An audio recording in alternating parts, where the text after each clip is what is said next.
Hi guys! Happy New Year to everyone, and for today I decided to make a vlog. I would like to share my journey as I start to fight cervical cancer for this year. And yes, you heard it right. I was diagnosed with cervical cancer stage 1B3, and there is a possibility that it's already stage 2 last December. And yes, I will have my surgery this coming January 18, and I will have a hysterectomy, which means I could no longer have menstruation. I could no longer have chances of getting pregnant. I could no longer have a possibility of having a kids on my own, which I mean, like, for me to carry it. And yeah, getting pregnant. Starting this vlog is really difficult because it's a personal matter, but it's just that I wanted to share awareness to all the women out there. So that's why I decided to share this vlog, my journey, to everyone. So as a cervical cancer patient, I am one of those who are fortunate enough to have no symptoms. Like, I have a regular menstruation ever since. I don't have a heavy bleeding when I have my period. It's always like just like 5 days and one day that is very like heavy, that I would consider heavy, but it's not heavy for other women. And yes, it's just that having a cervical cancer was a shock because I never thought that I am sick, but here I am. Yeah, sharing this experience to all of you. So yeah, in Japan, before we go to a hospital, we need a referral letter or introduction letter. So in my case, I first went to a ladies clinic in Shinjuku, which name is the Case Clinic. I would really recommend for all the foreigners living in Japan to go to that clinic because their nurses, and I think their sensei can also speak English or maybe can understand, I don't know, but during my time I communicate with my with the nurses, not with the doctor, but the doctor was listening to me and he was jotting down, so I assumed that he can understand English. So during that pap smear, the doctor, I didn't really thought that there is a problem because I remember the doctor saying when he was like checking my cervix when he did a pap smear that the cervix looks fine, so never thought about it. But 2 weeks later I had the result and they found out that I have a adenocarcinoma, which they suspect it is adenocarcinoma. So they referred me to another hospital, which is the Tokyo Ryodai Gakko Byuin, or the Tokyo Medical University Hospital in Shinjuku also, which is just close to Case Clinic. Well, the doctor said that the doctor in the OBGYN in that place can speak English, but no, I was talking with the doctors and the nurses in Japanese.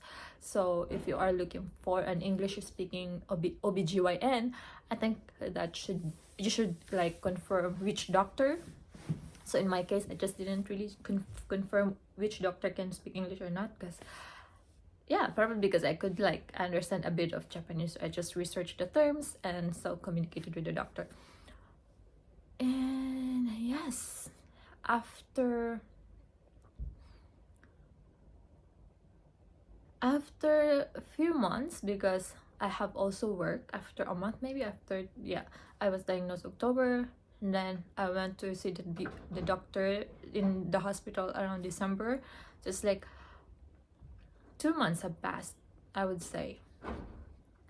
Then the doctor at Tokyo Ryodai Gaku said that I should get a CT scan, an MRI, blood tests, etc. So it's more like a thorough examination.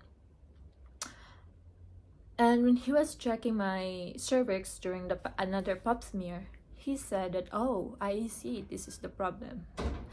And he thought really that after the pap smear, he thought that the result of the pap smear will just be the same with the first one that I had.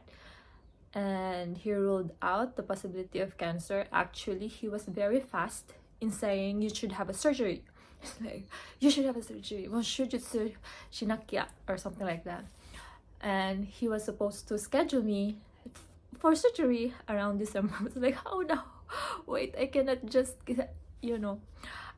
leave my job, because it's like a shift job and it's a medical related job, and I cannot just take a leave of absence just like that.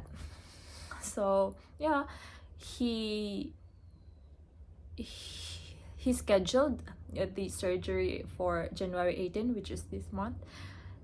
And he is a very, how do I say, he advocates probably, or he encouraged me to do the surgery as soon as possible, or else it will grow faster, as I have adenocarcinoma, which means adenocarcinoma is faster than the squamous one.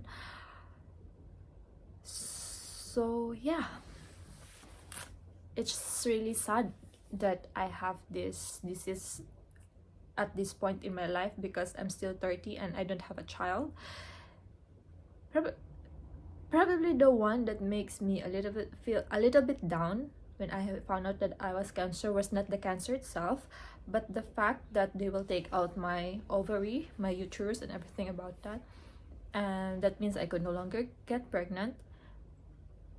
I know at this point in my life, I am not yet ready to have a child physically, mentally, and emotionally. However, the fact that you don't have that opportunity again to have a child really saddens me until this moment.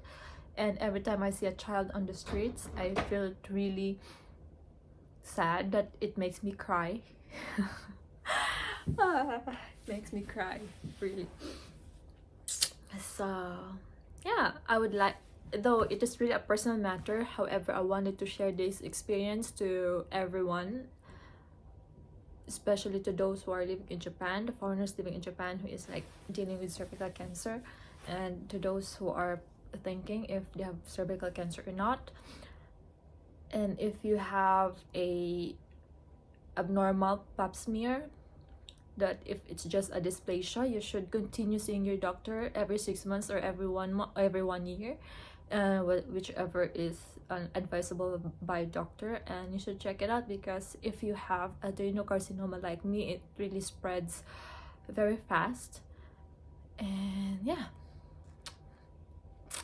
I think this year will be more of like sharing awareness or promoting the women's health, and like to share my experience to everyone. And I would suggest for the young kids to have their HPV vaccine, because it is like advisable for like 11 to 12 years of age, so it's more effective, as they say.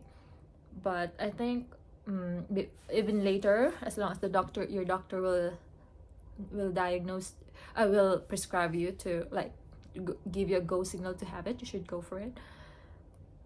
And yes, I hope that everyone that is tackling or like having the struggles to fight this cancer will be able to have a strong support system, strong mind, strong will to survive, because cervical cancer is one of the most preventable cancers, as long as it's earlier detected. So yeah, so I think I will end this vlog right here, and let's see each other again for the new updates that I will have as I conquer this journey.